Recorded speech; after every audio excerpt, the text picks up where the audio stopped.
ਤੁਸੀਂ ਵੇਖਦੇ ਪਏ ਹੋ ਲਾਹੌਰ ਡਿਜੀਟਲ ਮੁਲਕ ਦੇ ਦੂਜੇ ਸ਼ਹਿਰਾਂ ਦੀ ਤਰ੍ਹਾਂ ਇਲਾਹਾਬਾਦ ਦੇ ਵਿੱਚ ਵੀ ਜਿਹੜਾ ਮੇਨ ਗੋਲ ਚੱਕਰ ਏ ਇਹਨੂੰ ਖੂਬਸੂਰਤ ਜਿਹੜੀਆਂ ਲਾਈਟਾਂ ਨੇ ਉਹ ਲਾ ਕੇ ਰੰਗ ਬਰੰਗਾ ਸਜਾ ਦਿੱਤਾ ਗਿਆ ਹੈ।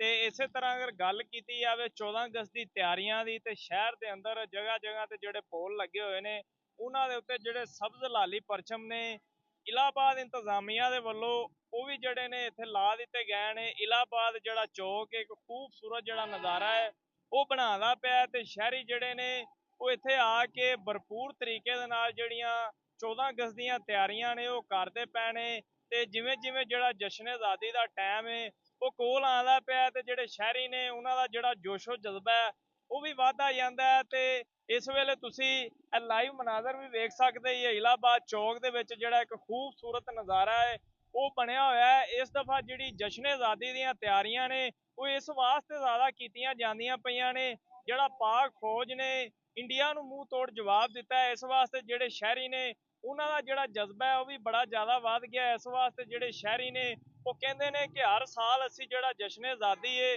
ਉਹ ਮਨਾਉਂਦੇ ਆ ਕਿਉਂਕਿ ਜਿਹੜੇ ਸਾਡੇ ਬਜ਼ੁਰਗਾਂ ਨੇ ਬੇਸ਼ੁਮਾਰ ਕੁਰਬਾਨੀਆਂ ਦਿੱਤੀਆਂ ਨੇ ਇਸ ਮੁਲਕੇ ਪਾਕਿਸਤਾਨ ਨੂੰ ਹਾਸਲ ਕੀਤਾ ਹੈ।